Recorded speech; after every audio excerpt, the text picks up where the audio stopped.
This guy was once a magical genius, until he was diagnosed with a rare condition that made his body explode out of nowhere, causing the death of his butler, his nanny, and even taking the arm of his younger brother. Because of this, he decided to lock himself in the dungeon to research a cure and prevent more deaths.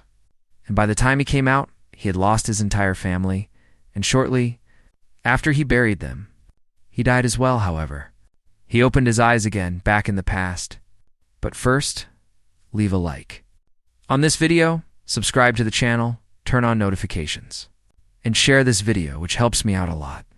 And without further ado, let's get into the story. It all begins at a grand banquet, surrounded by several servants, congratulating the young master Isaac for receiving a recommendation to the Royal Academy at just 10 years old, and he is certainly a genius, without equal, without a shadow of a doubt. And his dear maid Vattel is also congratulating him, saying that today is a day of celebration. She prepared all of his favorite dishes, and the boy, very excited, thanks Nana. And he is the 10-year-old Isaac von Goth, and beside him stands his other servant, asking him to accept this as well, since it is his gift. And the boy, a bit nervous, asks what he means by a gift, and that he already said he didn't need it. But the servant asks, how could he not give him a gift? When his son fell ill in the past, he only survived thanks to the medicine that the young master provided for them. And compared to that, a gift like this is nothing. And Isaac, happy with this, calls out to Hans and thanks him for his kindness, and shortly afterwards, another boy approaches them who is his younger brother, saying that he is going to play him a song to celebrate. And this very cute little boy is Jonas, and standing next to Isaac, Hans explains that young Master Jonas's talent with the lute is incredible, and last time even the court musician kept calling him a prodigy, and Isaac is very happy to hear it, saying he would love to listen to his brother play. But while the beautiful music was playing, our protagonist finally wakes up from his dream, completely frantic and out of breath. And he takes a deep breath, realizing that it was indeed a dream. Everything was a dream. Nervously, he says to himself that he is an idiot, and unfortunately, he can never go back to that time again. But while still locked in a cell, he is visited by another person, who speaks to the young master Isaac, saying that morning has already broken, but as a young master, he doesn't look like one at all. And noticing his expression, he asks if by any chance he had another nightmare. And Isaac says it was something like that. Lucas, it was a dream about the old days. That's all. And Lucas asks how long ago, and he says about 20 years ago or so. And Lucas comments that it really is a long time. But instead of dwelling on old memories, why doesn't he try some fresh cheese? And as soon as he finishes eating, they can start the swordsmanship training that they didn't do yesterday. But while Isaac observes that breakfast, he remembers that about 20 years ago, when he was 10 years old, a month before entering the Royal Academy, he suddenly caught a very severe cold. And this cold lasted for 3 months. And since there were no signs of improvement, his father, Count Gerda, even summoned the master of the magic tower, and he was told that his son had a unique constitution. And the tower master explained that, as you know, every living being possesses a mana core, and mana circulates at a speed appropriate for the size of that core. However, your son's mana circulation is highly abnormal, being violently fast beyond the ordinary, and at this rate, his core will eventually shatter. And this unfortunate truth that he tried to ignore the whole time finally became reality, and the mana inside his body overflowed in such an absurd manner, like a dam bursting. And because of that, it collided with the external mana, causing a massive mana explosion. And unfortunately, because of that, many people died or were injured when they approached him at that exact moment. And this kind of disturbance would calm down, only to explode again, without warning, leaving everyone in the mansion very apprehensive, in a constant state of anxiety. And finally, when it tore apart the right arm of his younger brother, he begged his father on his knees to please lock him up where no one could ever go and where no one could get hurt because of him. And back to the present, he remembers that back then. He was around 15 years old. But while he was remembering that, he heard Lucas coughing right behind him. Worried, he asks if he is okay. But he notices that he is spitting up blood, and this is one of the symptoms of mana poisoning. And he knows it's because he stayed by his side. All this time, so he tells Lucas, that he had warned him long before this. But why on earth? Does he insist on staying here unnecessarily? And now he needs to rest for at least a month. But Lucas really loves to say that if he weren't there, who would serve the young master? Besides, you don't have friends like him. But Isaac asks if he wants to be expelled for his insolence. But Lucas simply turns around and leaves, asking him not to worry, since the young master certainly knows him, and he says that he has already caused dozens of explosions. But he has never lost a single strand of hair, and he won't find anyone as capable as him, but obviously. The old Isaac, not very convinced about that, says that everything can be lost in a single instant. So now, he orders him to leave, because he is going to meditate for a while, and he doesn't want any disturbances. And simply being very friendly, Lucas says, "Yes, young master, it was a pleasure serving you." But while our boy was meditating, he had another nightmare, with someone congratulating him again. But now, that happy banquet was completely different, with several dead or injured people surrounding him. His former maid, Nana, saying that he finally arrived here, but he realized that this welcome wasn't for him, but rather for his dear friend Lucas. And right after, he wakes up with a start and recognizes the fact that Lucas also, unfortunately, died. And since he left, spitting up blood, that was the last time he saw him. And he didn't visit for more than a year, and he barely received the news of his passing through his father. And then there was another mana explosion that day. He locked his door for good, only receiving provisions through a small door in the corner, while in his head, he thought that he should keep his distance from everyone, and he shouldn't have gotten attached to them, and he should have treated them coldly. And if he had done that at least a few times, they might still be alive and well, but a few years passed, and because of that, the food started piling up and also molding. But even so, he remained alive. Therefore, now he must look forward, and the young master became a middle-aged man. But his appearance was already that of an old man, and during the 30 years he lived underground, he dedicated himself to studying magic, to overcome his unique constitution, and now there was nothing left to learn from books. And all that remained for him was intuition and inspiration. And so several years passed.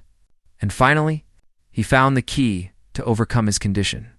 And being ready for it, he wonders if by any chance something happened to his family.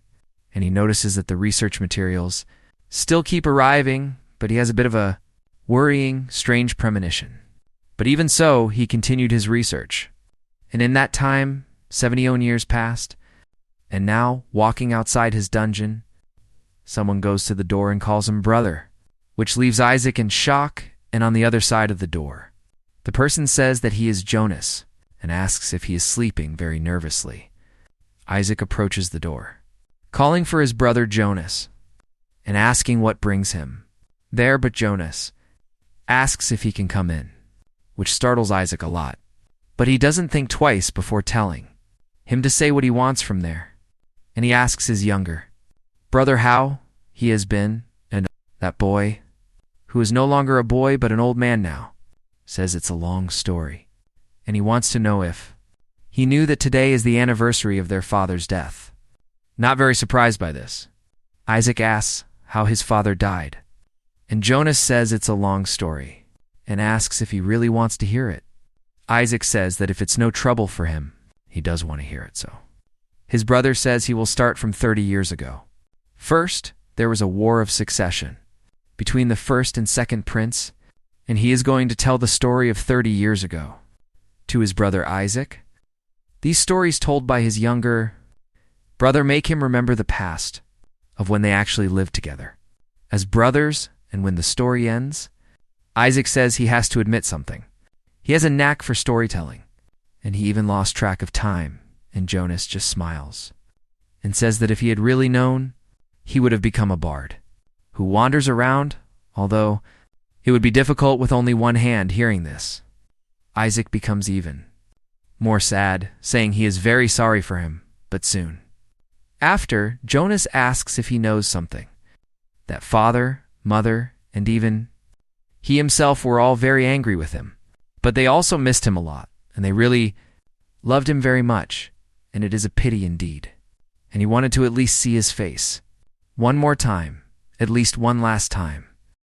Hearing this, last time, a confused Isaac asks what he is talking about, and Jonas, now with a very strange voice, says that while the war raged, the gates opened and monsters from another world that they had never seen before arrived in their world, and the atrocities committed by them, and the radical faction of the new religion. All of this together shook the world, but now, at least, he or his brother can live his days in peace, and he says very sadly that he really should have come sooner. And finally, when Isaac notices that on the other side of the door, there is a pool of blood, and as soon as he opens the door, his brother's body falls to the floor dead with a sword driven into his stomach. Deeply saddened and trembling, Isaac says that he was amazing for managing to talk to him for such a long time, and now he supports his brother and says that he cannot stay lying here forever, and so, after more than 60 years, he is finally going to see the sunlight once again. But now, with much more suffering than before, because he notices that his younger brother is much lighter than he should be, and he wonders how long he has been starving. But finally coming out of that dungeon, he realizes that everything in the mansion is completely destroyed, and there is a gigantic monster in the middle of the mansion.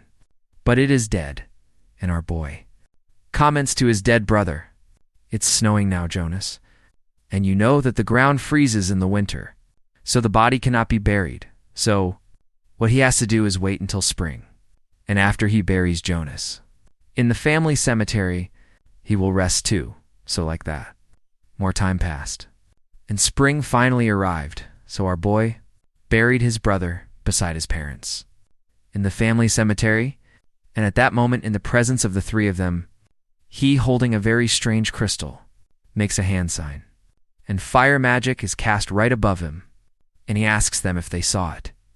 If they can see it from where they are, he finally succeeded, and it was basically like this. After long years of research, he overcame his unique constitution, and he wonders if now he can rest as well, and if at this moment he could at least be forgiven just a little bit for what he did and for what he caused. And he thinks that if he had a little more time, if he were a little faster, and if he didn't spend so much time in despair, something could have been different. And so, upon the arrival of spring, the old young master, Isaac, passed away as well, but in his ears. He heard someone calling him young master, asking if by any chance he had a nightmare, and our boy, you recognize that voice as Hans's, but no. He knows that Hans died a long time ago, so this can only be a dream. But finally, when he wakes up, he is startled, wondering what is happening here, and Hans, right by his side, says that the young master was breaking out in a cold sweat, and he looked quite pale, and he asks if by any chance he had trouble sleeping, but Isaac, very confused, wonders if this is a dream, and if these are those quick memories that people see before dying. But our boy stands up and goes toward Hans and the window. And as soon as he looks out the window, he sees his brother up in the tree, still with both arms, hiding from Nana and completely confused. Isaac wonders what Jonas is doing here. But seeing his brother happy, he waves to him. And finally, he realizes that this is indeed not a dream. And apparently he returned to the past. And he who started the journey and was all alone and lonely, he can now truly face infinity on his own, an isolated world where only mana and they exist, and he recognizes his true self. So, he must detach himself from his thoughts and discard the perspectives engraved in his life, and free himself from the chains of the past and change himself in his situation. And now, back in the past, he begins to remember the past, or rather the future, of his first life. And when his room was completely destroyed, and the maids were talking about how this room was a mess, and the young master's unique constitution flared up again, and they were scared to death that he might explode at any moment, and maybe it's because he is sick, but his personality is getting harder and harder by the day. But hearing this from the corner, Hans, very pissed off, asks what they are talking about, and he wants to confront them about these absurd things being said. But right behind him, Isaac, very sad, just tells him to let it go because it's not like they are wrong. And you should also stop coming here because you got hurt again today because of me, by being near me. But Hans, noticing the boy's sadness, just says that it was nothing, and he still likes being by his side. And it's just that right now, Hay's just going through a difficult time, and that's it. And he knows that when this passes, it will be nothing. Furthermore, asking if that isn't how life works. Meanwhile, our boy remembered that his servant Hans was almost like his shadow, and to think that he, with such a radiant smile, ended up losing his life in a mana explosion that he himself caused, and those who loved him died, precisely because of the affection they had for him. But now, seeing his brother from afar, he thinks, no, they didn't just die. In reality, he killed them, and he will certainly carry that guilt. So if this situation is real, what he must do now is this. And so, he turns to Hans, and Hans asks, "What are your orders?" And our boy tells him to get lost from there, and he starts shouting for him to get out of his face. Right now, as soon as possible, simply, Hans says he understands, while our boy thinks this is for the best, and being near him will only put him in danger. But before Hans could leave, he says that even so, he shouldn't try to carry everything alone, and it's okay to trust them sometimes. But for our boy, these words that he doesn't remember, he wonders if they appeared in his dream, because he wanted to hear these words so much. But simply, he goes ahead and slaps his own face, and realizes that this slap hurt like hell. And finally, he realizes that this is indeed reality. But then what the hell happened? And since he didn't die an old man, oh well, it doesn't matter if it's a dream or reality. A mana explosion must never happen again. And this time, it will definitely be different. And now we are told a story that once upon a time, there was a man who suffered from the same unique constitution as him, and his name was Jack von Goth, and he was one who reached a level that no other human had ever achieved the highly acclaimed 10th class. And this legendary mage was his great-great Tranfart, and during the time he spent in isolation, he learned about him through the historical records of his ancestors left by his father, and after examining them from head to toe, over several years he discovered the way to overcome this unique constitution, and the secret was a single rune stone, which is basically a pattern born from years of research. And when carved into a magic stone, it becomes a rune stone. And now back in the past, our boy made this exact same rune stone. And he remembers that his hands kept shaking because of old age. But now it's all so simple. Indeed, being young has its advantages. And the side effect of his unique constitution, to avoid the mana explosion, is that the core containing the mana must be able to withstand the constant circulation.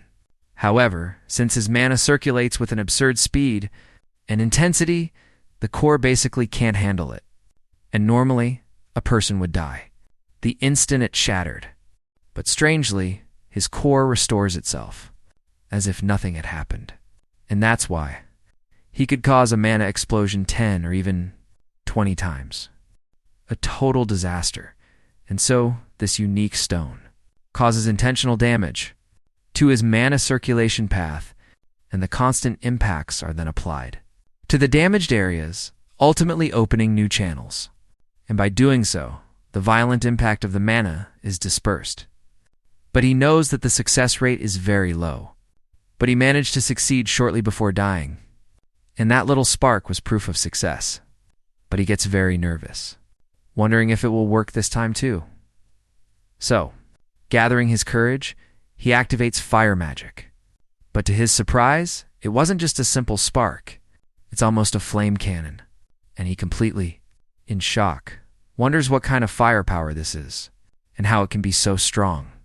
But soon he notices that inside his core, there was a small breakthrough.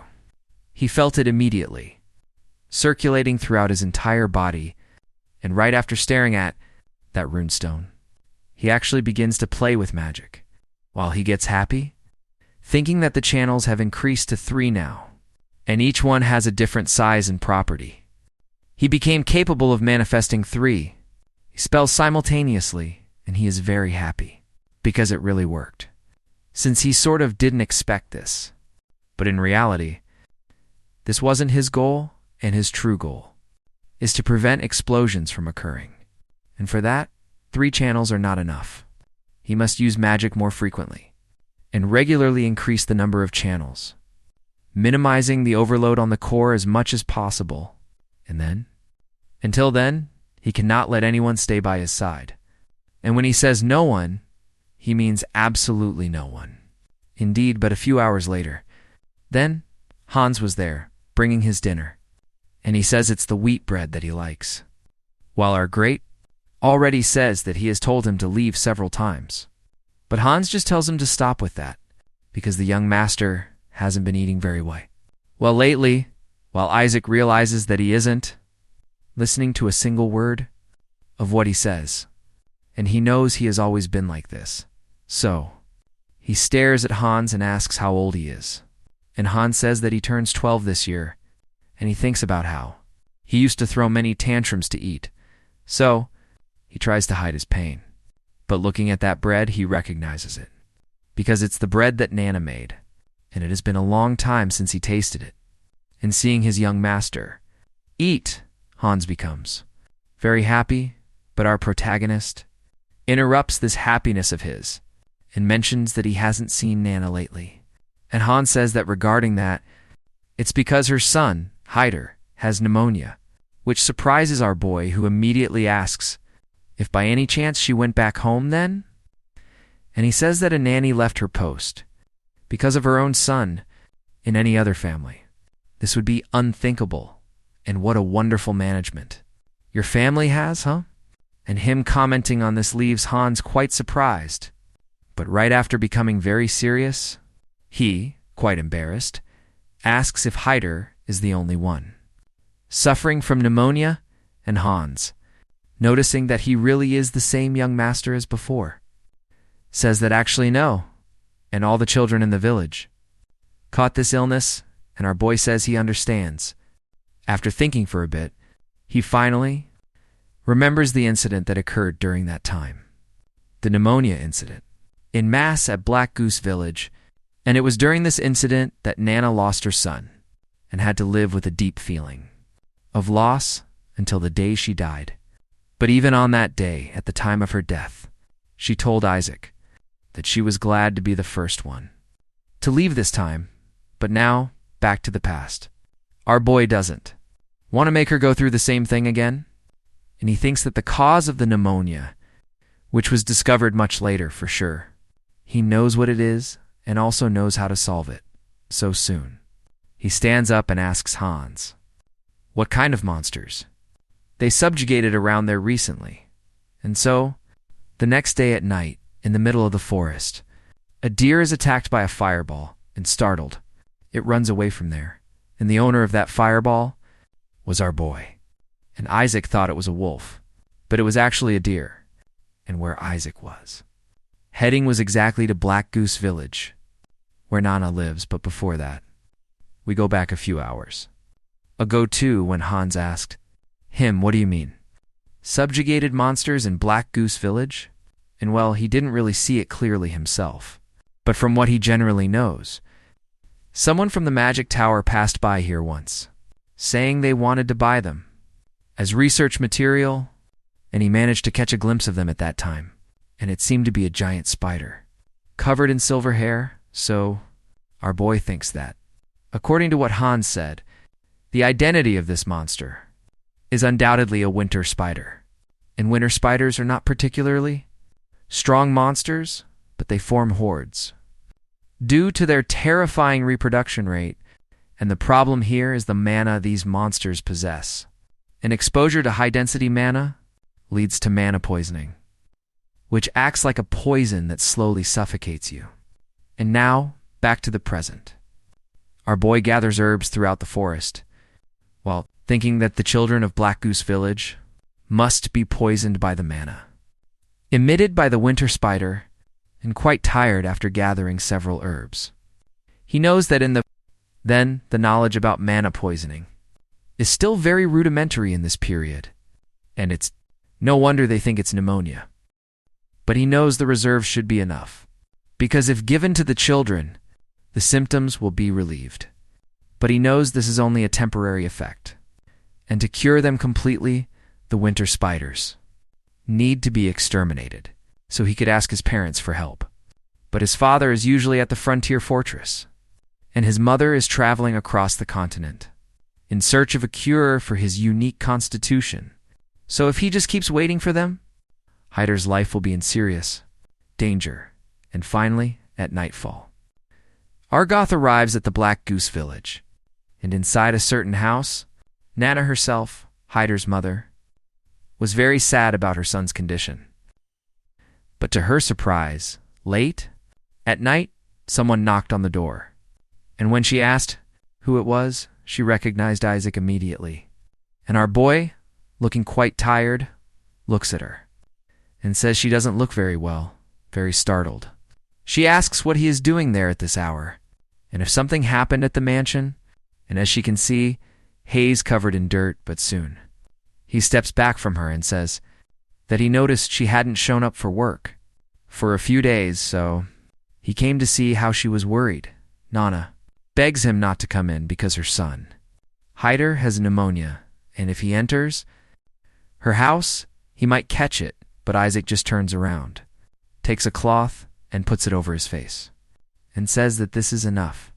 But before she could say anything else, he tells her to forget it and take this first. And curiously, she asks what they are. And he says they are herbs, and she should grind and crush them, put them in a pot, and boil them twice, and let it cool before giving it to him. And right after he said that, he heads towards Hyder's room.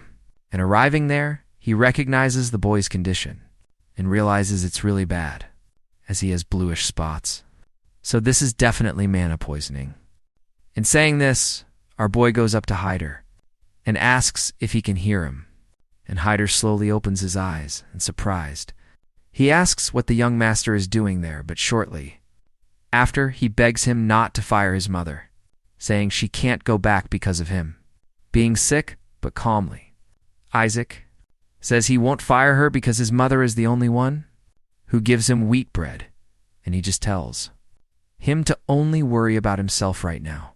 And so, the next day, our protagonist is led to an abandoned mine he was looking for.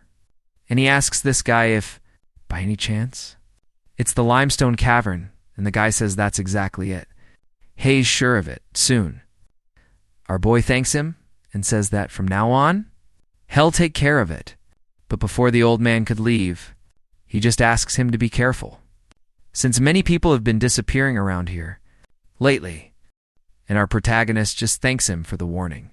But in his mind, he knows he said that winter spiders prefer limestone caverns, and since this is the only one in the region, it's very likely to be their habitat. So, now, what he has to do is go in there.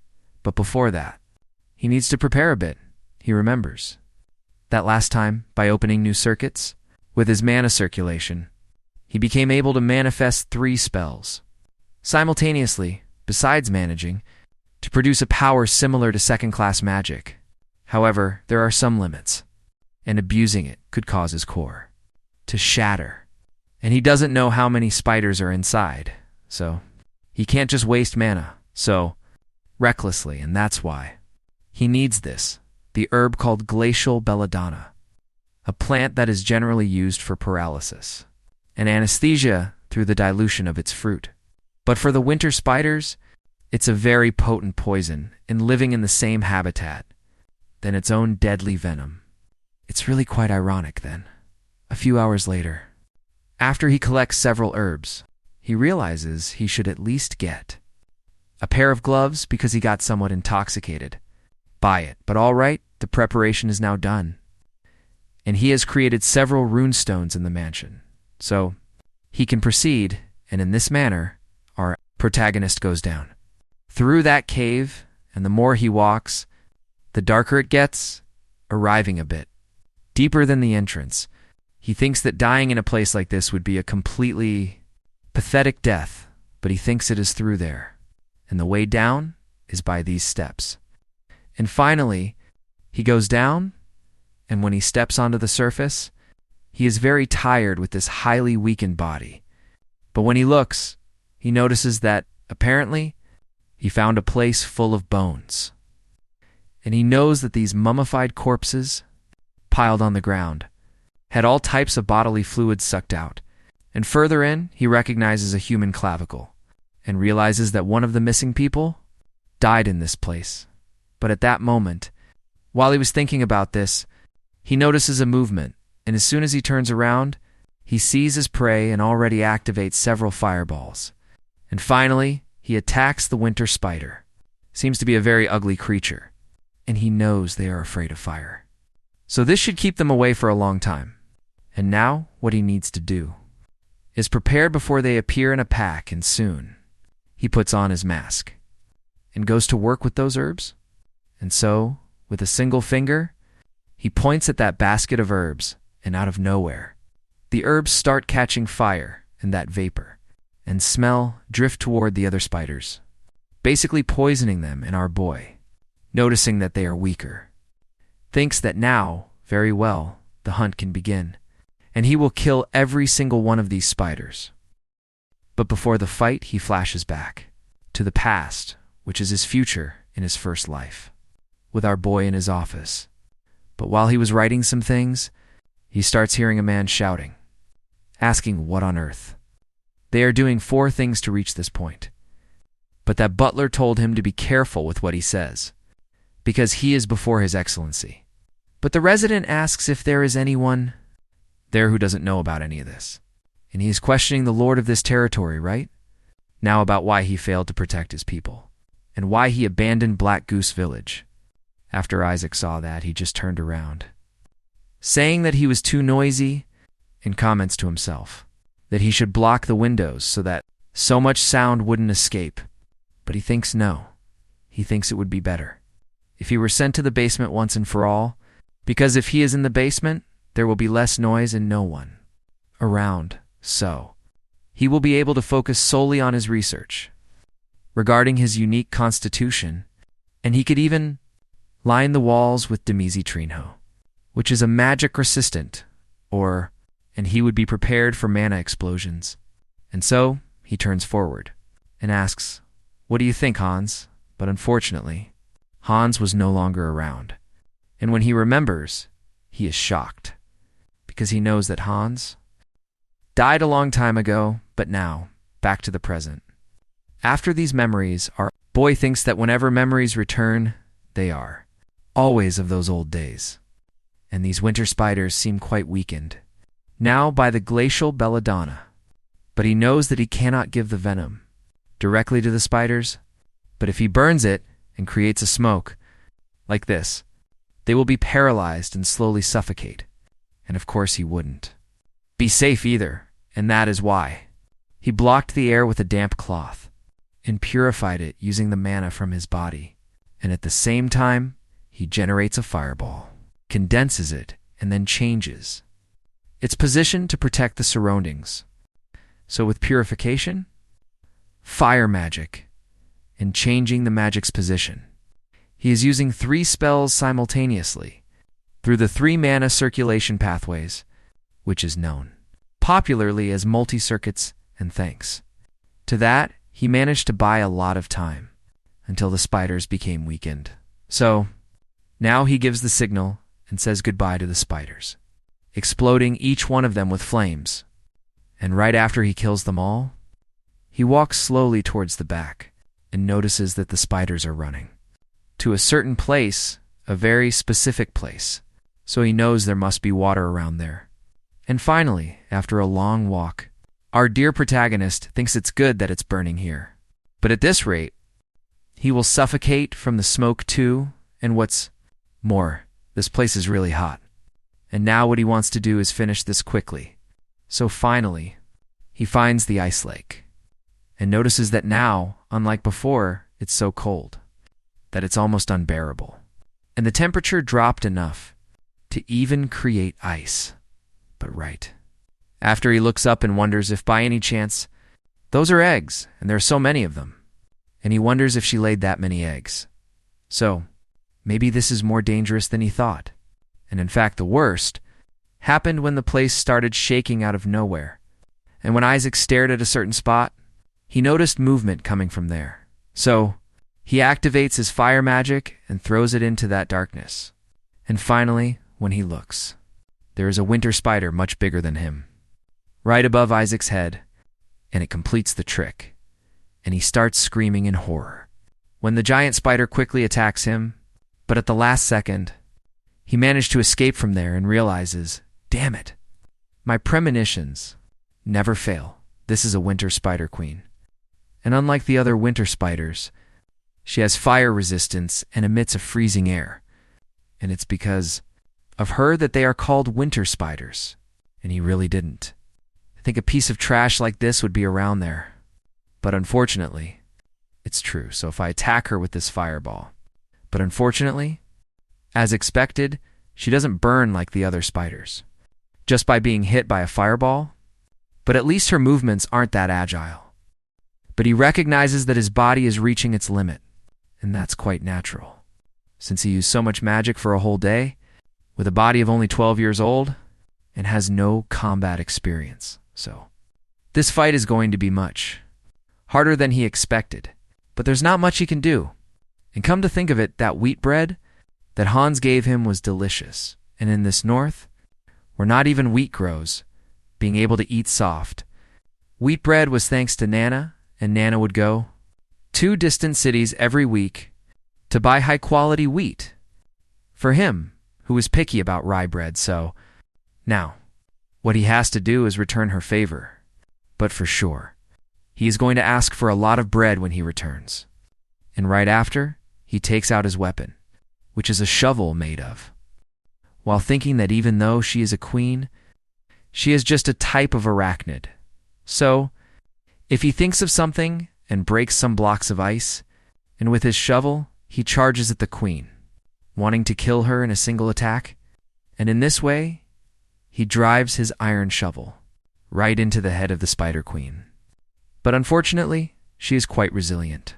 But taking advantage of the fact that she was stunned by this, our boy goes underneath her, grabs one of her legs, and makes her fall. When he thinks about how much he needs to endure, but he knows he still doesn't have the precision to hit the enemy, nor the energy to fire fireballs, one after another. And even if he were lucky enough to hit her, it wouldn't cause a fatal injury to something that has fire resistance. And in this case, he gives up on long-range attacks. But unlike the fireball from before, now he generates, condenses, and condenses. Once more, this time with a much more powerful fireball, and with a blue color, he sends this damn spider die for good by shoving that fireball right into its body. But initially, there was no reaction, but shortly after, the spider begins to scream in pain, while our guy realizes that it worked. But with the spider dying, it starts thrashing around everywhere, which makes Isaac think that he needs to pull his arm out, but it is shaking, so much that he can't do it. But finally, after it let go, he is very high up, and falls to the ground, hitting his head on a rock. And from that sand, an ice crystal kind of drops, which apparently could be quite powerful. But now in another location, under a ceiling very different from a cave, our boy catches a conversation of one person, asking another why she didn't say that the young master left the mansion. He recognizes that this voice belongs to Nana, but right after, Hans is also recognized, and Hans asks Nana, worried if she really doesn't know anything, and if. She said that the young master went to the abandoned mine, but she says she doesn't know. The hunter from the village served as a guide, but said he went hunting right after and didn't see any more. Soon, our boy realizes that even though he defeated the Ice Queen and passed out after hitting his head on the ground, luckily he woke up right afterward and could barely leave the mine to return to the village. And on the way, he ran into Hans, pacing back and forth in the village, right at its entrance, and at that moment, he passed out. And Hans quickly caught him, taking him to Nana's house, and Nana says it was just as the young master said. Hyder is recovering very well after the herbs, and quite moved by this. Hans says that's how the young master is with everyone, and it's true that he became harder to deal with after the explosion started, but that heart of gold would never change, which leaves Isaac, who is awake, quite embarrassed. So to put an end to this, he gets up, called by Hans and Nana are happy when our boy wakes up, and he asks how long he slept, and Hans says it was about 12 hours, and asks if he is feeling well, and our guy says that it's manageable. But Nana asks, what do you mean manageable, and why did you end up in such a dangerous place, all alone? And our guy says it's because he took a fall trying to gather some more herbs nearby, while thinking that even if he told them that a 12-year-old child defeated a monster like that, they would think he is lying. So the truth doesn't matter much here. But still curious, he asks how Hyder is doing, and Nana says he is doing better than before thanks to the herbs he brought. And our guy says it's a relief, thinking that it's better to keep the truth about the mana poisoning a secret as well, because if the higher-ups arrive, they will send researchers here, and at that moment, it would be a huge headache if they discover the spider carcasses in the mine. But still quite curious, Nana asks how he knew about the herbs, since not even the doctor sent by Lord Marquise knew them, and our little boy talking about this says it's just because he read it in a book. Someday, it's just that he doesn't remember which book it was. But they can stop talking about that now. And he calls Hans to head back.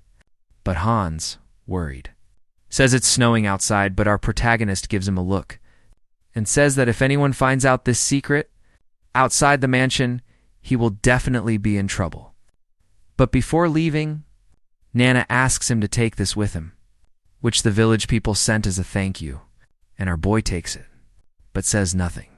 And before leaving, he tells Nana that she has another week off, because she'll won't be able to work properly, while Hyder is not fully recovered. But Nana, worried, asks if it's really okay, since the chief butler won't let it slide. But our boy asks, who said you were going to rest, and that she must use those fruits to make jam to him? And she asks if he wants apple jelly, and our boy says that's right.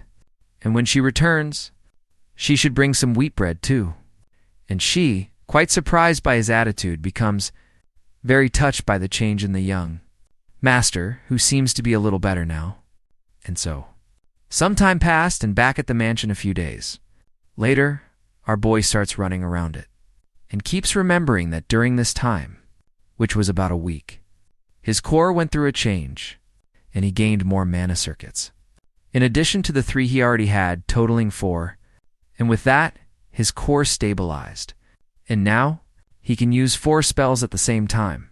And partly due to this, he might have reached his limit in the fight against the winter spider, but it's also thanks to the running he does every day.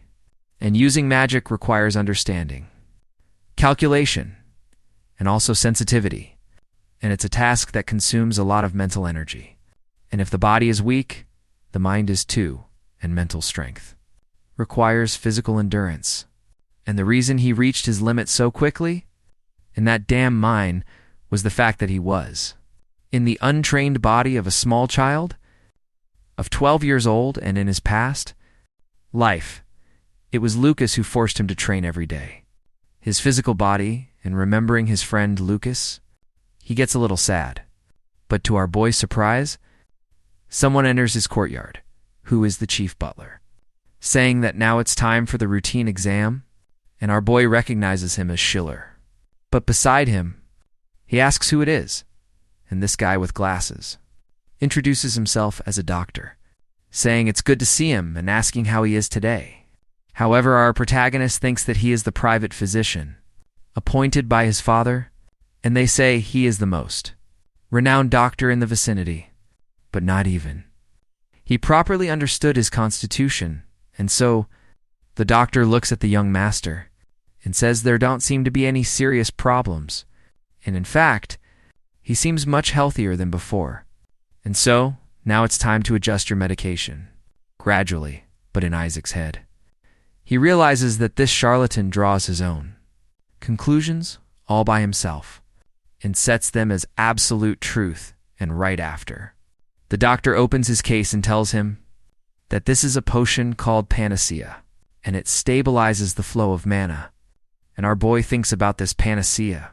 His father really invested heavily in his treatment, but he knows that this panacea means panacea, which basically means a cure-all in the common language, and this medicine, used by some as a tonic and by soldiers as a stimulant, is meant to stabilize mana, but in reality, this was an error that arose when translating the ancient language, and the real effect of it is to stimulate the flow of mana, in other words. For someone like him, whose mana is constantly raging, this is basically poison. However, for his current self, it is the perfect catalyst if he knows how to use this. Well, it will help him a lot to increase his mana circulation. And right after he receives the case, that doctor leaves. But he notices that Schiller didn't leave and asks if he has something to say. And the butler says that he is well behaved today, which is strange, since the young master used to throw a lot of tantrums, and because of that, all the doctors from the main territory refused to be his private physician. So, our boy asks if he should put on a show for him then, while Schiller just stares in silence. But right after, he says he heard that the young master treated the pneumonia of the children in the Black Goose Village, which leaves our boy in shock, and he asks how he found out about it. And the butler says that it was Hans who told him. And the old man speaks very seriously to our boy, saying that if this becomes public, the advisory committee won't stay quiet about it. He will let it slide. Except this time, however, in Isaac's mind, he remembers that from a long time ago, he was never able to get close to Schneider because he is a boss who is always strict and blunt, a cold old man who keeps his distance from everyone. But, to his surprise, Schiller takes the briefcase and tells Isaac that if he really cannot contain himself, he should at least consult him first. And our boy knows that, according to Jonas's words. Before he died, Schiller, who served the Goth family, since the past generation stayed by their side, from the fall of the house until the moment he lost his own life. So, he realizes that he has a heart, softer than he appears, but he smiles and says he understands the situation. But still curious about something, the butler says, by the way, you have been running every day lately. And he asks if it's for any special reason. And our protagonist says that in history, all mages who reach the 5th class or higher trained their bodies, so if this body is going to manifest mana, it should be at an adequate level. And this statement greatly surprises the butler, who writes a report in his office, reporting that the eldest young master completely cured the pneumonia of the children of Black Goose Village, and all verification procedures have been completed. And due to the nature of the young master's constitution, it may be difficult for him to use mana in the future. But he cautiously considers that his path as a scholar or alchemist could be brilliant. But while he was looking at the report, someone knocked on the door. and a very nervous maid enters, and Schiller recognizes her as Rosa and asks what she is doing there, and the maid tells the chief butler that the maids keep disappearing and aren't coming back, and she doesn't know about Clara. But Annette, she is a dedicated girl who hasn't run away for a single day in 3 years, so surely something happened to her, and she fears the worst. So, now on the next day, some maids are talking when they ask if it isn't strange, 3 maids disappearing in just 2 months, while a servant asks if she really thinks so, and living in Goth is not exactly a paradise, and the weather in the north is terrible, and bandits or monsters always appear around here. She asks if Hayes, saying Hayes going to run away too. But he says he was just commenting, and the maid says that at least Annette is still not the type to disappear without warning, and she worked hard to pay her father's medical bills. But the servant says that maybe she got tired of taking care of the old man, or maybe she ran away with some guy, which makes the maids really pissed off, telling him to be careful with what he says, while Bill, who is very shameless, tells her to calm down because he is only joking. And he also has his theory, and they should listen. He thinks it is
and tells him to tell the truth, because he promises he won't be punished.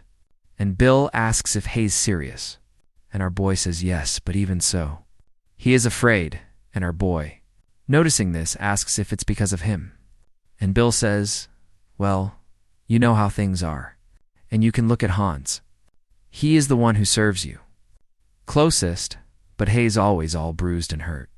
And the guy is always groaning in pain around here, and though he isn't sure, dying in peace is probably out of the question, except that while he was saying this, the atmosphere became very cold, and our boy got more and more pissed off at him, so he calls him Bill, and the servant, completely terrified, just begs him for mercy, saying that he isn't married yet and doesn't have children, and my priest said that I lived a life that was very good, thank God. And our boy asks if, by any chance, he doesn't want to die.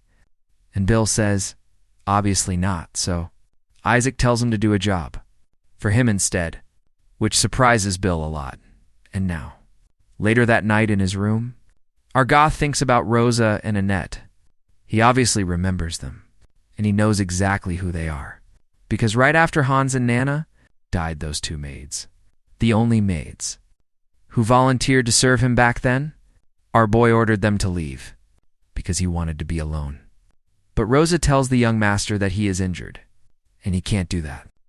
But he says he doesn't want to hear anything, and just tells her to get out because those damn potions are good for absolutely nothing, so they shouldn't bring them again. But Rosa, very sad, says that he cannot lose hope because she is sure he will get better, but our boy, very serious, asks, what do you mean hope? What the hell does she know about it? And he asks if she knows what it's like to be responsible for the death of someone they loved with their own hands. And he asks if by any chance she knows that. But at that moment, Annette takes a step forward and says that yes, she knows, because she also caused the death of a friend with her own hands. And our boy, confused, asks, what do you mean a friend? And Annette tells him that back then, if she had looked back at Clara even once, if she had extended her hand. Maybe she could have saved her. Then she approaches Isaac and says she knows his situation is very special, but anyone can cause something they didn't want to happen, and at least once in their life, everyone goes through that. And back then, Annette's pessimism brought him a strange comfort. But back in the present, our boy thinks that he should have asked what happened back then, but now it doesn't really matter. He is going after them. So then, Bill knocks on the door and entering. Our boy asks if he found out their whereabouts, and Bill says yes, and it didn't take long. He asked the beggars on the nearby roads, and all the descriptions matched. And Isaac asks what the answer is, and Bill says they were slave traders. They probably took them to the prosperous South, and then they will sell them there, and Isaac says that if they wanted to go south, they could have gone on their own. But Bill says that he has no idea what Hay's talking about, a journey so far away, under the sun, needing mercenaries to protect from bandits, and the status of free citizens their women, couldn't manage that on their own. And our protagonist says that makes sense, while Bill thinks that he is just a child who doesn't know how the world works. But right after, he realizes something and approaches Isaac, saying that, by the way, it cost a bit of money to make those beggars talk, and he ended up spending all the money for the trip that the young master gave him. And our protagonist asks if he really spent 20 gold coins, and that is almost half a year's salary. And Bill says it's because they were very cautious, while our boy just stares at him and says that money doesn't matter, and what he wants is to find them as soon as possible, which obviously leaves Bill very happy, saying that he has immense generosity, and soon he asks if there is anything else he wants him to do, and Isaac says that yes, there is, and he will ensure that his share is generous this time.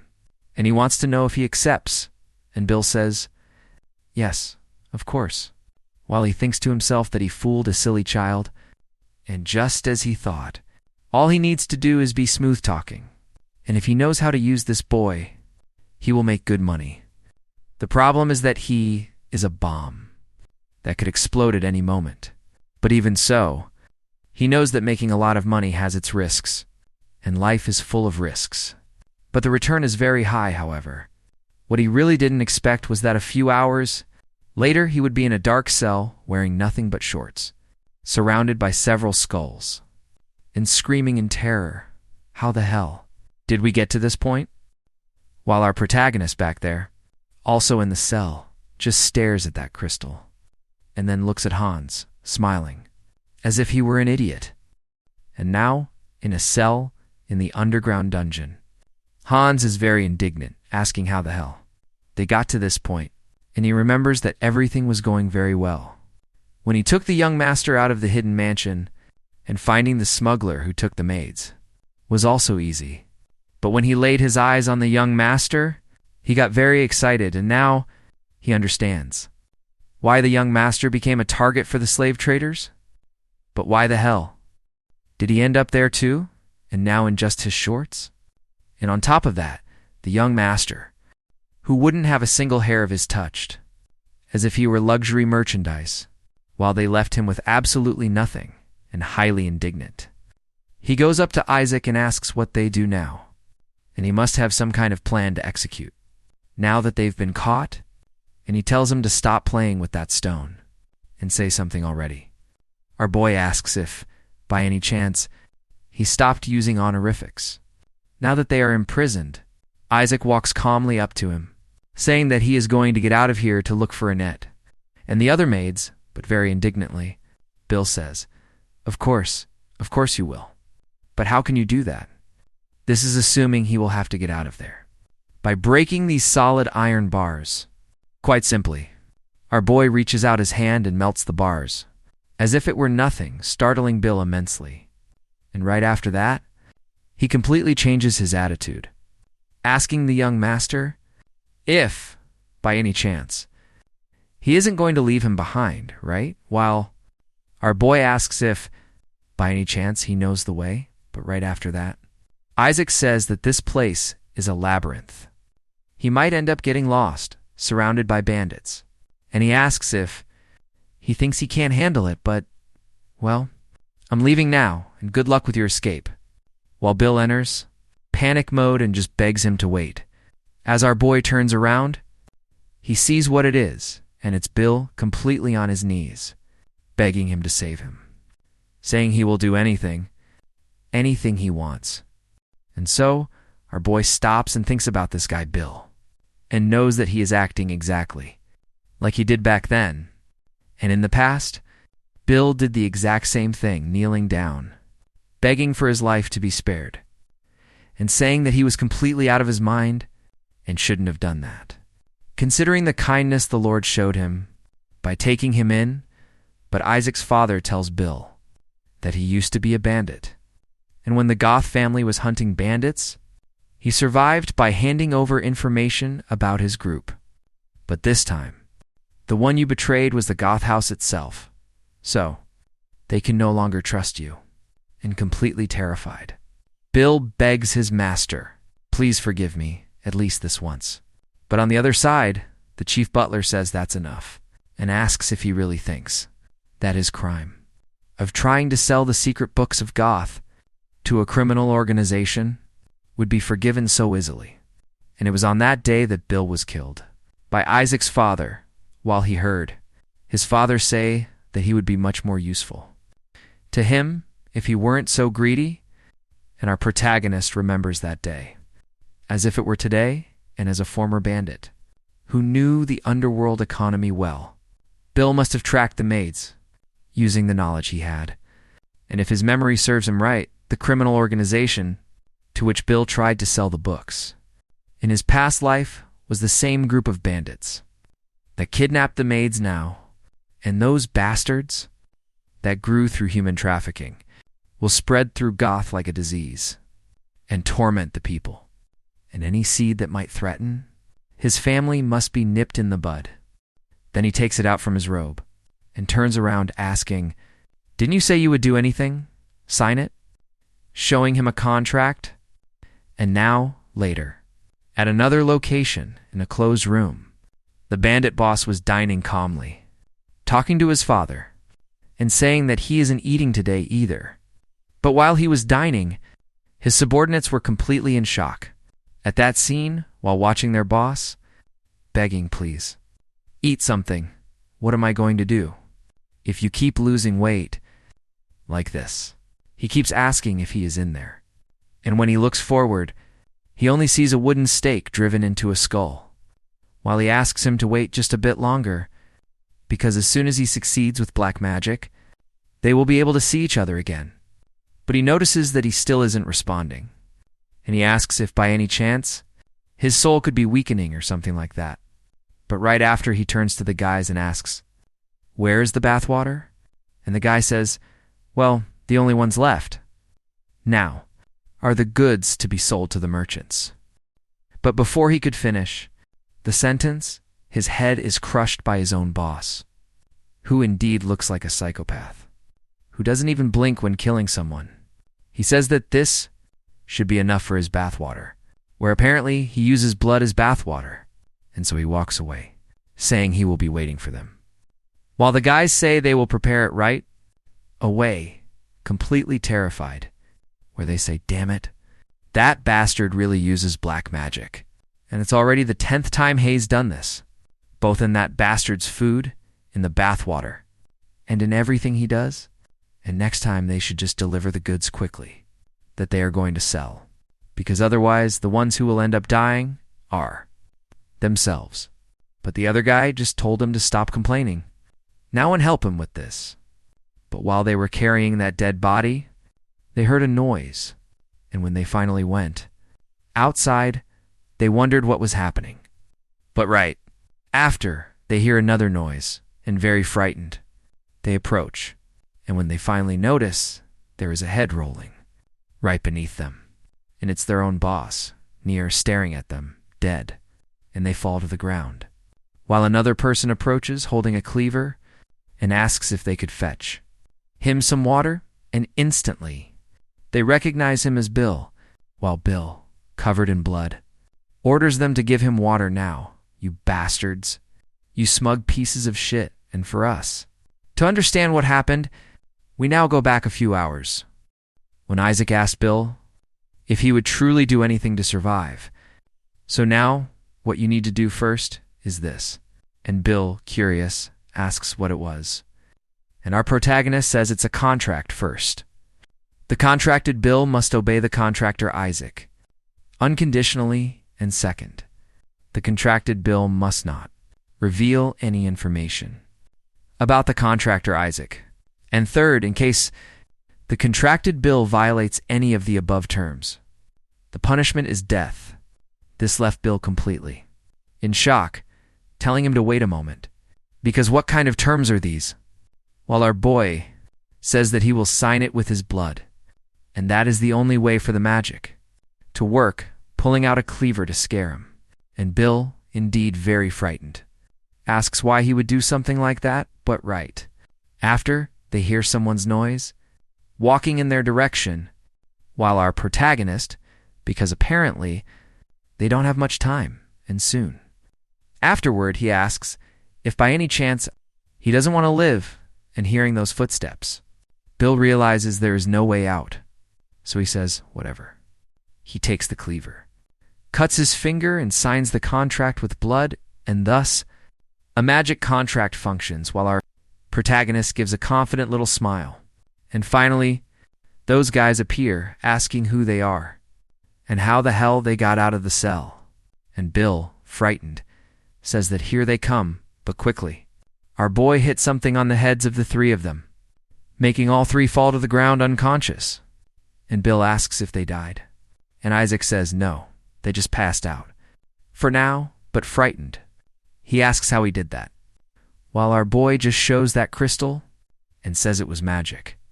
And these two go walking through the sewer, while Bill, very nervous, says it's the first time he sees ice magic. And our boy says that makes sense, since ice magic is not very practical. And Bill asks, what do you mean? It's not. And our boy says that's how it seems, but shortly afterward they stop. And Bill says there are bandits there, and so Isaac asks Bill what he needs to make ice. But Bill, confused, asks why he is asking him that out of nowhere, while our protagonist tries to guess. And Bill says that maybe it's water. And our boy says that yes, he is right. And whether it's air humidity or the puddles on the ground first, you have to mold the water into the shape you want. And then comes comprehension, condensation, expansion, and it is necessary to go through these 4 stages. Controlling each stage individually is quite simple, but executing them all simultaneously is not easy at all. But Bill gets nervous, wanting him to act quickly since they could get caught. And finally, when the bandit notices them and asks, who are you? Our boy takes a step forward and says that the last step is finally the physi change magic, which already hits that bandit's head, making him fall to the ground too. And Isaac, very confident, says that because of all this magic is not very useful in combat. And he knows that if he hadn't done this, he wouldn't have gone to the trouble of using it either, since this is an ice mana stone, and it's the one he got from the Spider Queen's carcass. And although ice magic is not popular, ice mana stones have their academic value, so they bring in good money. And now he ended up getting something unexpectedly very valuable, and soon Bill gets close to the bandit and asks if this ice magic is so inconvenient. Like that, why do you go to the trouble of using it? And our boy says that since it's not popular, few people know it, and it's hard to distinguish from an injury caused by an impact, and since it turns into water shortly afterward, it also melts, leaving no evidence. So this makes it perfect for a stealth attack, which definitely leaves Bill quite frightened.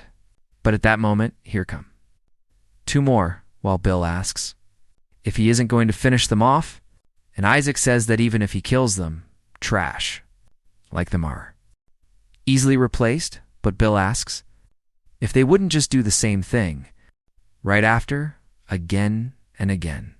And Isaac says that's why. He is going to leave them alive.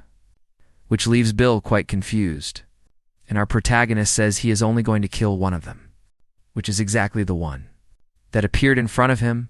And when the boss notices them, he asks what they are doing. There, and right next to the protagonist, Bill recognizes Niars, and he tells the young master that this guy is the leader of the bandits, and he is a psychopath who tears people apart with his bare hands. And our protagonist asks, "Is that so?" And that is truly excellent. And that saved him. The trouble of having to hunt him down since he appeared right in front of him. Now, then, at a very fast speed, our protagonist transforms water into a giant ice crystal and already shoots it in nearest direction, which greatly startles the bandit leader, who quickly punches it, blocking the attack. While Bill, very nervous, says that he defended it with his bare hands. And our protagonist says that he is pretty strong, and he asks if by any chance he is from the northern tribe.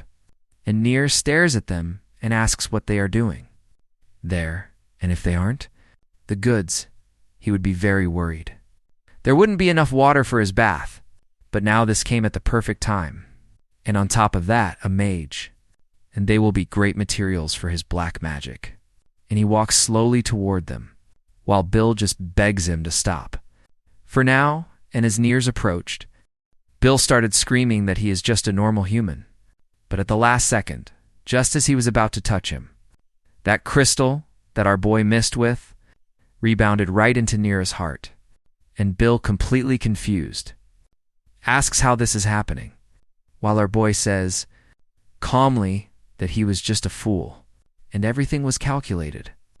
And so, after Niers is killed, our boy tells Bill that the warrior in front of him is the leader of this place, and he asks if he knows what he needs to do, doesn't he?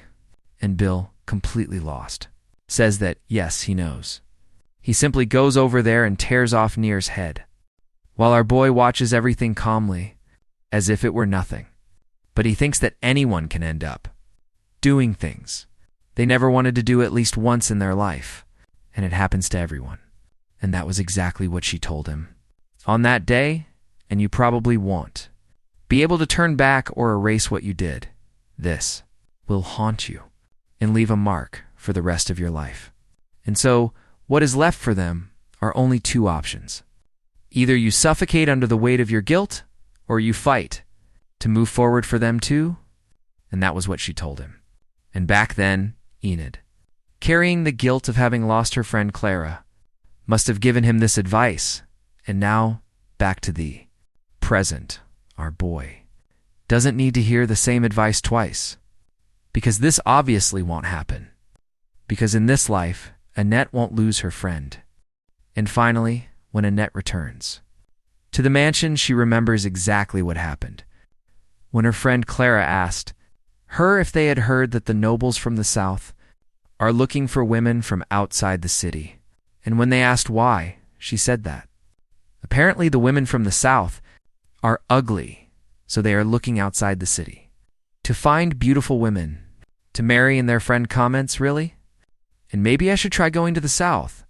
While the girl, just baiting them, says that she has been researching a bit about this, and apparently there is someone who can take them to the south if you give money to them. But she asks Yudi and Annette if they want to go with them, but Enette says she will pass because she needs to take care of her father.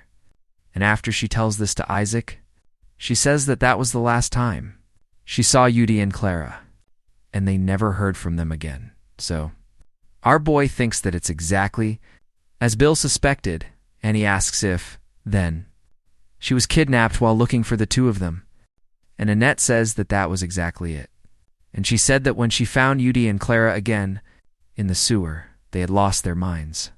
And if she had stayed for a few more days, she would have gone mad, too. And our boy thinks that he can understand the reason. Because the sewer is a place where human beings are sold or eaten. And it was shocking even to him, a man of 70 years, that he can't. One can't even imagine what it was like for those girls who were young. But Annette says that in reality, she could have run away at any time, and the iron gate that held them was broken. But obviously she didn't want to abandon her friends, and maybe if she had stayed a few more days and left Clara behind, she could have escaped alone, safe and sound. So our boy realizes that this is what happened, and he says to her that it must have been difficult to relive memories like that, so he thanks her for telling him. But she says that, well, there is one thing that still bothers her, and our boy asks what it is, and Annette says that when the bandits were sending us back to the mansion, Clara and she were happy, but Yude was very different, commenting something about how, if she goes back to the mansion, she will die. Annette says that she didn't seem like she was simply afraid of being punished or something like that. And our boy thinks he understands for now, and he tells her that he will investigate. But meanwhile, Annette stares at the young master and says smilingly that Rosa said something to her that she thinks the reason the bandits suddenly raided was because of the young master, and she says it's nonsense. Right. While our boy realizes that she is a very sharp maid, but she comments very happily that, still, it makes some sense, because the only person who would pay attention to maids like them would be him, the young master, and seeing this reaction of hers, he tells her that he thanks her for believing in him, and also she can forget what they talked about later. And she says, yes, of course. I will leave now and soon. After she leaves, our boy becomes much happier, thinking that he found an unexpected talent, that maybe it's worth teaching her magic, and soon. After that, a few days passed, and the maids talked about how the other maids returned out of nowhere, and they were originally going to be expelled. But apparently the young master, Isaac, accepted them back, and they heard that he had a huge fight with the chief because of it, but they wonder why he would do all that, just for a few young maids. And the other one says that maybe there's something about them that they don't know, and he might be at that age where Hay's interested in girls. But while all this was happening, Bill went in a certain direction, and arriving at an isolated warehouse, some bandits call him Chief, while Bill says, very annoyed that he has already said multiple times not to call him Chief there, and now he is Bill Nears, the new boss of the criminal syndicate, and he remembers that day in the sewers, when the young master told him that the sewers were infested with thugs, and that even if they annihilated a criminal group, in this environment, another group will simply emerge right after. So, instead, it's better to keep them under his control and manage them. So, this way Bill finally realized that this young master planned everything from the beginning, and that's why he made him sign one of those mana contracts, and he gets very worried, because now, if a conflict or a mutiny arises, it will be his neck. That will be cut first. But while he was worrying, he curiously asked the henchman if Niars just planted them in the mansion, and that low-level bandit says yes. And the previous boss told them to keep an eye on the mansion. Meanwhile, Bill says that guy Niars, planting people in noble houses, apparently he wasn't just a crazy bastard. But the henchman says that also. The boss always prepared a tribute, and confused. Bill asks, what do you mean, tribute? And for whom? And the henchman says that the tribute is to be offered to the knights around this time of year, and the reason they settled in this gutter was because the knights provided cover for them. And hearing this, Bill is in shock, since this is much bigger than he imagined. But after that, a few days later, in Isaac's room, he begins to train his magic and thinks that the fire is a distraction, and the real one is the ice crystal, coming right behind it. But before it could touch the wall, he stops the magic, thinking that after killing Niars, his mana circuits increased from 4 to 5, and now he needs to practice the multiple conjuration of different types of magic simultaneously, because with Niars, he just got lucky in his familiarity with the area, the enemies who seemed weaker than him, and his ignorance about everything all. These combinations made Niers lower his guard and took his life. But he knows that no, in reality, it was he who took his life. And before dying, Jonas told him many things. And among them was the information about the enemies of the Goth House. And they were all optimized to deal with mages. And he knows there won't be another stroke of good luck, like the one with Niers, so he needs to become stronger to protect the Goth House. But now, at dawn, he wakes up to the appearance of Nana and Hans, saying that now in the morning, he must get up. And our confused boy asks what is happening and why they are doing this all of a sudden. And Nana says, "What do you mean?" Because she tells him that the master has returned, which greatly surprises our boy. And while he was thinking about his father was indeed returning to the mansion. After spending a long time at the frontier, and now back to Isaac, he begins to remember his past life.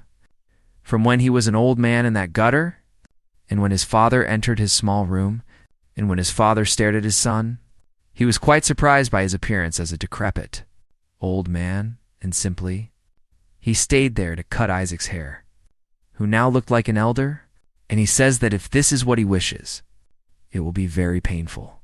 But Isaac says that yes, that's what he wants. And his father says he understands, and this will be the last time their paths cross. And after giving him a kiss on his forehead, he leaves, saying that he will go on ahead, and will be waiting for him. And when you come to meet me, you must leave all regrets behind. But now, back to the present. Isaac realizes that this is the first time he has seen him since that day, and his father is right in front of him. And the Count, now much younger, tells Isaac that he heard say that he treated the children of the Black Goose Village, and he asks if it's true, and our boy says, "So it was." "Skiller, who told you?" And his father says that's exactly right, and he really thought he had heard wrong. And our protagonist says he just got lucky, and by chance, he read a book about an old case of pneumonia, and the book described exactly the symptoms of the children in the village. And so, hearing this, his father thinks for a moment, and then asks how he is feeling. And our Goth realizes that, fortunately, he let it slide. So, he tells his father that Hay's not very sure, but he hasn't caused any mana explosions recently. And his father comments that the doctor they brought from Otto must be as talented as they say, while our Goth thinks to himself, yes, sure. But he knows he is just a charlatan.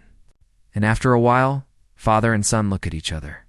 Our boy asks his father how things are out there at the frontier fortress in Winterbrant, and his father, surprised, asks why he is curious about those things.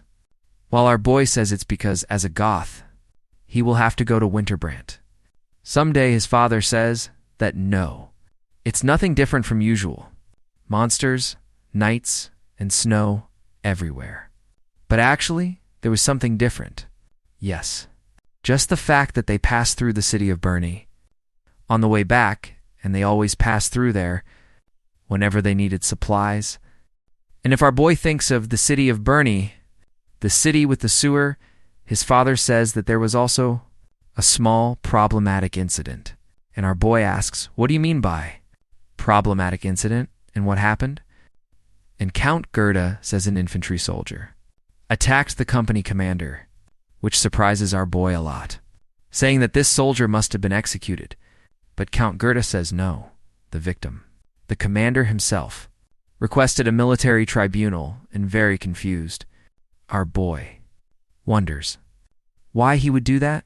But at that moment, two knights enter the room, asking to be excused by the master, and recognizing our boy Isaac from afar, saluting as they see young Master Isaac with respect. But when our protagonist turns around, he stares at one of the knights with a bandage on his head and a bit of blood on his face. But on the other side, Count Gerda says they can come in, Flick and Randolph, and he asks Isaac to leave now. And after our boy leaves, he starts listening to their conversation with his father, asking that please. They proceed with the military tribunal immediately, and that Flick says they have to execute this bastard once and for all, to enforce discipline, but the Count says that he is extremely impatient. And Flick says it's because it's a matter of discipline, but the Count looks at Randolph and asks if he agrees. And Randolph says that he just follows the orders of the commander-in-chief. When Flick asks how he can say that after that guy cut off his ear, and after our protagonist hears this, he leaves calmly, while remembering the Goth crest, engraved on their robes, and also the shield of the kingdom. Those two are knights of the fortress, the Winterbrant frontier fortress, and that man named Randolph, he must be the victim of that mutiny. But while our boy was thinking about this and leaving, Bill appeared running up to him, saying that he has something very serious to report, and it's extremely urgent. And outside the mansion, our boy asks what happened, and Bill says that he heard this from one of Nier's henchmen, and he must know about the slave trafficking in the sewers. And our boy asks, what about it? And Bill says that, apparently, there were people accepting bribes to look the other way, which surprises our boy a lot, asking who they are. And Bill, after getting very nervous, he tells the young master that it's the Knights of Winterbrant, which leaves Isaac in complete shock. And Bill says that not only that, but recently at the entrance of the sewers, they found the corpse of one of Nier's men, meaning one of his men. But the strange thing is that they cut everything except the pinky finger of his left hand, and our boy asks, so what? And Bill says it's because it appeared today. For him, and when he woke up, it was on his bed, and they even sent a message through a subordinate of his, that if the property isn't ready in 2 days, his finger will be next, which made him very scared, and he begs Isaac to do something, to help him, because whoever it was that would be in this position, and our boy asks about the corpse, and if there was any witness at the time of death, and Bill says there was one, but it happened in the blink of an eye. They said a sword flashed in front of them, and it was all over, and the only remarkable thing was that he had a bandage wrapped around his head. At least that's what they saw, soon. Our boy recognizes this bandage and tells Bill that he understands. And Bill nervously asks, what do you mean you understand? And is that all? While our protagonist tells him not to worry, because he certainly will not die, while thinking that when his father was returning, he brought 2 knights, who requested a military tribunal, passing through the city of Burney. On the way, which was unfortunate, they stopped by the sewers and murdered a bandit to serve as an example. And the physical description matches perfectly.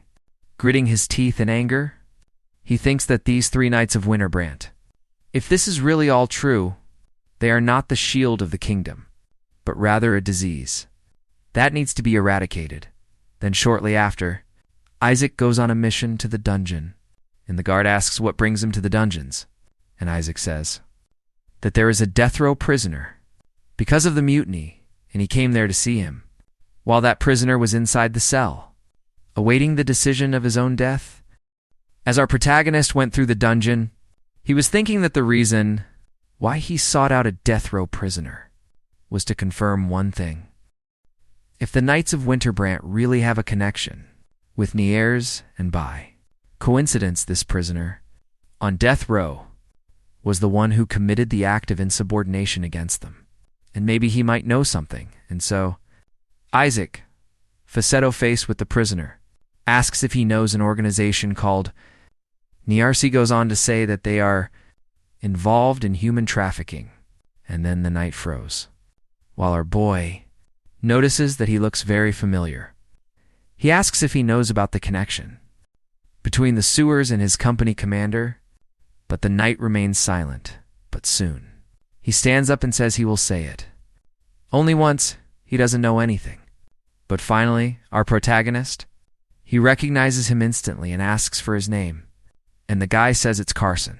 And finally, our boy remembers now, so Isaac says that then his only answer is going to be a lie, calling him KO, which leaves the kid in shock. And he gets scared and asks how he knows his name. And so, Isaac remembers that the first time he saw the name KO was at the time when the kingdom's civil war was escalating. And the civil war started with the throne succession ceremony. And the second prince, who lost the succession war, betrayed the kingdom and allied with the empire, and caused a massacre at the succession ceremony. And after the kingdom was subjugated by the empire, the people gathered and started a rebellion, which soon led to a civil war. And the leader of this rebel army was Kaio, who was trying to pass himself off as Carson. And now, back to the present, Kao, completely in shock, asks how he knows his name, while our protagonist remembers that he read it in a book called Chronicles of Villains. It was a popular book that illustrated the stories of various famous villains along with their portraits. And the most interesting thing in that book was, without a doubt, the assessment that he was a genius who would become the continent's 7th sword master. And seeing him now, in person, he can't help but agree, because he possesses incredible mana, and he wonders how much effort he has made until now to achieve this, and he can't even imagine how strong he will be if he blossoms. Then, he thinks that this kind of talent narrowly escaped before the execution and became the rebel leader in his past life. But while he was thinking about that, Kaio approached again and demanded that he answer. Right now, how he knows that. And our protagonist is too composed to be surprised, because he also knows whose son he is, which left Kaio even more surprised. And he asks in shock, "Who are you?" And our boy says that he serves Winterbrand and doesn't know the eldest son of the Goth house. But what he says is that that's not what Hay's asking. He wants to know how he knew about such a thing, and if by any chance he saw him kill him. But our boy says that he thinks too highly of himself, and why would he care about the son of a mercenary? From the neighboring republic especially, a bastard who disappeared more than a decade ago. And Kao approaches him and asks if he really is young Master Isaac, while our protagonist says that it doesn't matter whether he believes him or not, because there's only one thing he wants to know: why the campaign commanders of Winterbrand are involved in the slave trade. And Kao calms down a bit and says that if he really is the young master, then he has even more reason to answer. And our protagonist says that even when the campaign commanders shift the blame for the crimes related to Niers onto you, you will become a wanted criminal in the kingdom, and you won't even be able to start your revenge, which makes Kaio think seriously about it.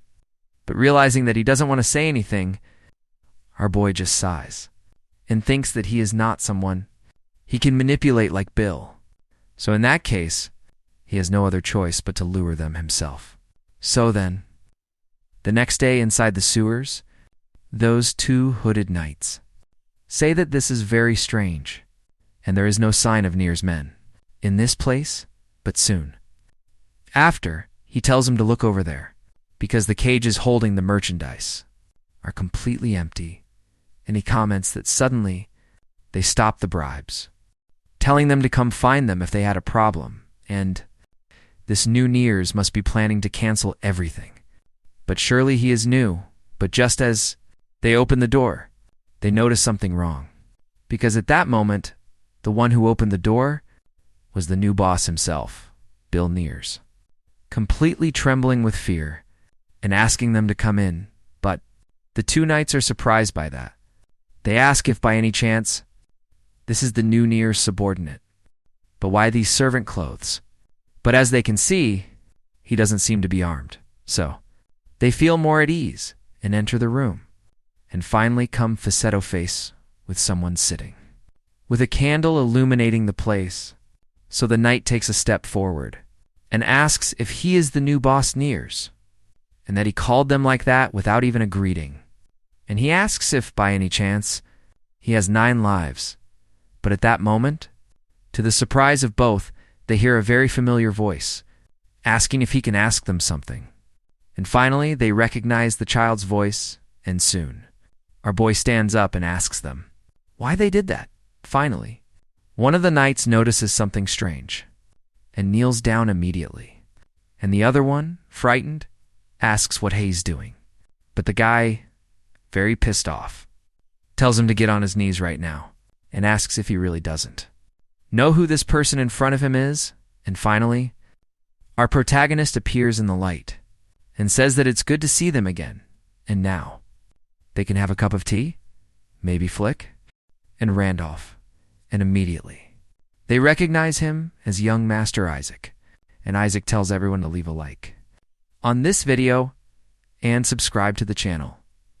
And guys, this is another new work that I'm bringing to you, and if you liked it and want the next part, the goal for the video is 5,000 likes. Oh. And of course, don't forget to share this video, which helps me a lot. So, that's all guys. You'll sign off here. See you in the next video. Bye.